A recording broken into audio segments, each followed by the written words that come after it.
hurmatli ustozlar va aziz o'quvchilar. Biz bugungi 5 daqiqalik sahna ko'rinishimizni 2 yo'l deb nomladik. Bu sahna ko'rinishimizda hozirgi kunda maktablar o'rtasidagi dolzarb muammoni iloji boricha yoritib berishga harakat qildik.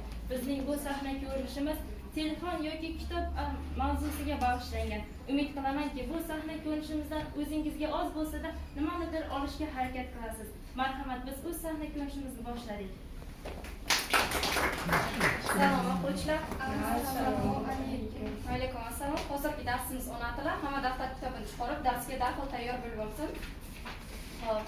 Hammamizga ma'lumki, men sizlarga bitta narsani ta'kidlab o'tishim kerakki, hozirgi vaqtda prezidentimiz kitobxonlik ma'naviyatini rivojlantirish to'g'risida ko'plab zakotlar, turli xil tadbirlar, hattoki turli bellashuvlar ham o'tkazilib kelinmoqda. Bundan asosiy maqsad shundaki, yoshlar va aholi o'rtasida kitobxonlik ma'naviyatini oshirish